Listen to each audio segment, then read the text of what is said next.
Sud Radio vous explique.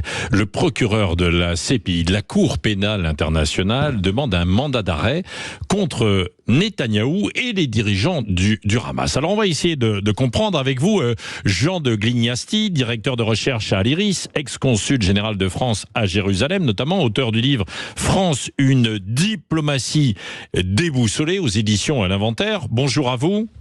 Bonjour. Bon, comment comprenez-vous cette décision de la Cour pénale internationale ? Je crois que la Cour, si elle voulait garder un minimum de crédibilité internationale, ne pouvait pas faire autrement. Jusqu'à présent, dans toute son existence, la Cour n'a incriminé que des Africains, des Arabes, des gens du Sud, avec une exception, c'était Poutine. Donc pour le Sud global, la Cour est un instrument occidental. Ouais. Et donc compte tenu de ce qui se passait à Gaza, si la Cour ne l'avait pas fait, eh bien la Cour aurait été discréditée par la quasi-totalité des pays du Sud. Oui, mais alors vous avez vu la réaction des États-Unis et puis en Israël en disant qu'on mettait sur le même au même niveau, sur le même plan, d'un côté les massacres antisémites, l'attaque, et puis de l'autre évidemment la réplique avec là aussi beaucoup évidemment de victimes.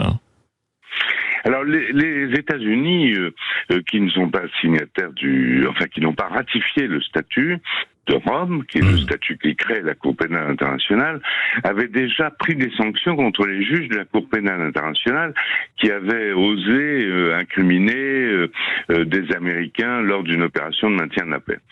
Donc les Américains n'acceptent pas en fait la compétence de la Cour, ils l'ont accepté qu'à titre exceptionnel pour pouvoir au moment de l'incrimination de Poutine. Donc ils sont un peu dans leur rôle et eux ils veulent garder le maximum de marge de manœuvre entre les uns et les autres, et donc leur soutien à Israël sur ce plan sera indéfectible. Pour le reste, c'est une querelle juridique, de savoir, et ça n'est pas politique, c'est de savoir qui a fait telle atrocité, et la Cour pénale est dans son rôle. Oui. Mais du coup, quand il y a ces mandats qui sont, en tout cas, elle demande des mandats émis. Elle demande des mandats. Si les mandats étaient émis, ça voudrait dire que Netanyahou, comme les dirigeants du Hamas, mais Netanyahou notamment aussi, serait susceptible d'interpellation s'il quittait son territoire, quoi. Au moins par les pays qui ont ratifié le statut de Rome, au moins par les pays membres de plein exercice de la Cour pénale internationale. Oui, ça serait le cas. Oui, comme pour Vladimir Poutine, parce qu'on rappelle... Comme pour Vladimir Poutine. Oui, c'est ça. Et c'est ce que reprochent aussi certains diplomates en disant, mais comment voulez-vous qu'on négocie dans ces conditions si on émet un mandat d'arrêt ? Mais vous avez raison de poser la question.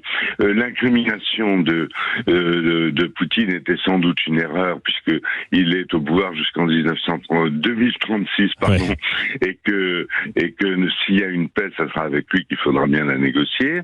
L'incrimination des chefs d'État doit être, utilisée avec modération, parce que c'est une interférence avec le politique, et effectivement, on peut se poser la question. De même, d'ailleurs, du côté de Hamas, le fait d'avoir incriminé Haniyeh, qui est la branche politique du Hamas, interdit sans doute des possibilités de négociation dans le futur. Autant c'est évident pour Sinwar et puis son acolyte qui ont commis des atrocités le 7 octobre, autant pour le politique, on peut se poser la question. Et donc c'est là qu'il faut tracer une barrière entre le politique et le judiciaire. Et pour ma part, je considère que le judiciaire ne doit toucher aux questions politiques qu'avait la plus extrême prudence. Oui. Merci beaucoup pour ces explications, Jean de Glignasti, directeur de recherche à l'IRIS, ex-consultant général de France à Jérusalem et auteur de Une diplomatie déboussolée aux éditions à l'Inventaire.